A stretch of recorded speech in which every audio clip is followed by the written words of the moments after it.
What do you make of Tampa Bay and what they gave up for Hagel? Well, I I think on paper it sounds like a lot, but I think when you go back and you review the fourth round picks that went to Tampa, they don't look like on paper they mean a lot. But when you consider that the two first rounders that they gave up are likely going to be in the 30s anyway, it's basically like they traded down 2 rounds. Yeah. They didn't get out of the draft totally. They traded down 2 rounds. And it's almost like it's a great return for Chicago because they're not going to be good for a while. And that contract for Hagel is worth way more to Tampa than it is to Chicago. That's why he ended up moving.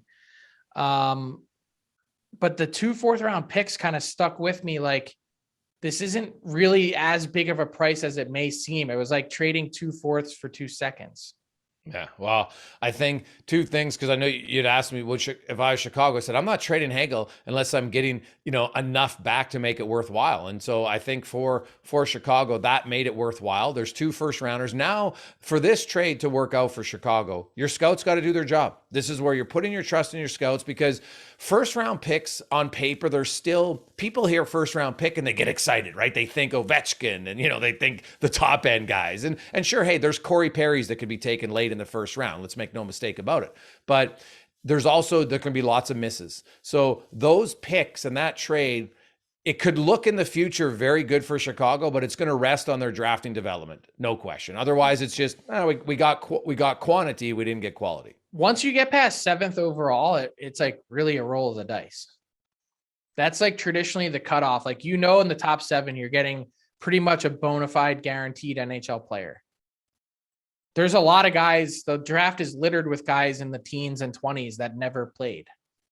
Yeah. A lot of scouts tell me they think it's 20 and that it used to be earlier, but they feel there's a little bit more depth because teams have figured out overall how to develop better. They don't rush kids as much. We see them. Some guys send kids back to junior for another year. They keep them out of the AHL if they're Europeans for a little bit longer. So they're smartening up a bit. But yeah, you're right, Frank. Like, I had scouts tell me once you get to pick 20 to pick 50, they think they're all the same. Exactly. So, for Chicago, like, the other interesting part of it is, like, you remember a number of years back, they traded Ryan Hartman. Yes. He was a couple years older than Hagel, but on a similar contract. And they also got a first round pick for him. Hartman had 19 goals that year when he was traded, and Hagel was at 21 when he got traded. Looking back on it now, you'd say you'd trade Ryan Hartman for a first round pick all day long. Mm-hmm. Not saying Hagel is going to become Ryan Hartman, because I think he's a better player. I think he brings more to the table. But it was this trade. It's so polarizing depending on who you talk to and how you view the player. I felt like the people that were ripping the Lightning for what they gave up didn't watch or haven't watched Brandon Hagel closely enough to understand his game.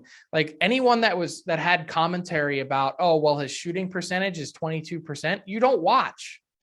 Almost all of his goals have been scored within a 5-foot area around the net. It's totally, you could duplicate that year in and year out, given how close he is to the net. It's like Shaq having a high shooting percentage. Of course he does. He dunks the ball 8 times a game. Yeah. Well, I remember when Draisaitl broke out as a goal scorer. That was the number one. Oh, his regression. Well, Draisaitl's pretty much hovered around a 20% shooter. He's not a high volume shooter. He scores, he doesn't waste shots. Some guys will shoot from everywhere. There's nothing wrong with that, right? So you're right. You can't, I get the average of shooting percentage, and for a team, you can crunch numbers, and there's enough data to tell you that, that will itself even out a little bit. But there are some players that are going to be higher shooting percentage players. Simply there is, right? That's kind of been proven out over time. And you're right, especially a guy like Ryan Smith, guys who don't shoot from distance very often. More often they're going to have a better shooting percentage because they don't take as many shots, and then they're shooting from a higher percentage chance of scoring. Here's the bottom line takeaway for me on the trade is that this actually, I think, is a win for both sides. Chicago gets their 2 first round picks. They get 2 players that they can use. They were used to help make the money work going back to Tampa. But you look at Radish and the chemistry that he had in junior with DeBrincat and with Strome, all having 100-point seasons that year in Erie. That's a guy you plug in and try out, see what you can get from him. Boris Kachuk, like another guy, a bona fide NHL player that wasn't given the opportunity to really move up the lineup at all in Tampa. 2 firsts, 2 NHL players. You can see why it makes sense for them. And you can also see why it makes sense for Tampa. They've now got, 3 playoffs with Brandon Hagel at a minuscule cap hit for a guy that scored 20 on a bad team and could easily score more than that in the right position on a great team.